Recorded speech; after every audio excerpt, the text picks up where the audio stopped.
And 11ஆம் வீடும் நல்லா இருக்குது. நீங்கள் வந்து ப்ராஃபிட்ஸ்லாம் வர மாதிரி இருந்தால் அதை எடுத்துகிட்டு சுப செலவில் என்ன பண்ண முடியுமோ நீங்கள் தாராளமாக பண்ணலாம். சொல்லப்போனால் ஆஃபீஸில் வந்து உங்களுக்கு சின்ன சின்ன பிரச்சனைகள் வந்தாலும் இப்போ குரு பார்க்கறதுனால நீங்கள் எப்படியோ அதில் வின் பண்ணிட்டு வந்துடுவீங்க சார். சரிங்களா? நீங்கள் வந்து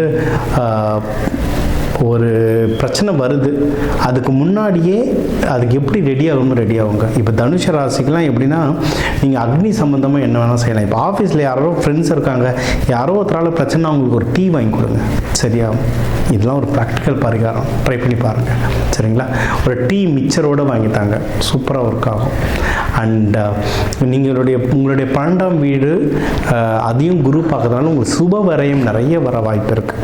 ஸோ உங்களுக்கு வந்து கையில் பணம் வரும், சுப விரயத்துக்கும் சான்ஸ் இருக்குது. ஸோ வர பணத்தை டக்குன்னு ஏதாவது ஒரு நல்ல விஷயம், ஒரு நகை வாங்குறீங்க, எப்படி போடுறீங்கன்னா பணம் தப்பிச்சுக்கும். சரிங்களா? இந்த மாதிரி ப்ராக்டிக்கலாக பண்ணுங்கள். இதை தவிர்த்து நீங்கள் வேறு ஏதோ பெரிய இன்வெஸ்ட்மெண்ட்லாம் பண்ண போகிறீங்கன்னா ப்ளீஸ் ஜோதிடர் அணுகுங்க. கீழே நம்பர் இருக்குது, அதை கேட்டுட்டு ஒரு ஸ்டெப்பும் நீங்கள் பார்த்து பண்ணிங்கன்னா நம்ம செலவுகள், மன உளைச்சல்கள் இது எல்லாத்தையும் சேவ் பண்ணிட்டு நம்ம அதிகமாக வாழலாம். தெய்வங்கள் வழிபாடு அப்படின்னா சிவன் கோவிலுங்க. சிவன் கோவில் வியாழக்கிழமை வியாழன் ஹோரையில் வேண்டுறது ரொம்ப நல்லது. சரிங்களா?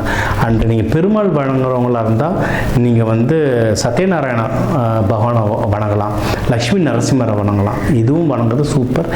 எப்போவுமே நீங்கள் ஒரு நெய் தீபம் போட்டு வழங்கினாலும் ரொம்ப நல்லது. இல்லை வரவங்களுக்கு தண்ணியோ கூல்ட்ரிங்க்ஸோ அன்னதானமாக கொடுத்தாலும் ரொம்ப நல்லா வருங்க.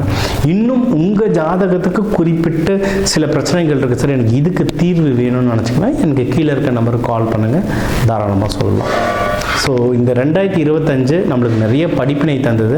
இந்த டிசம்பர் மாதம் நம்மளுக்கு நல்லாயிருக்கும். அடுத்து வரப்போகிற 2026 நம்மளுக்கு எல்லாமே நல்லபடியாக அமைய எல்லாருக்கும் விஷ் ஹேப்பி நியூ இயர்.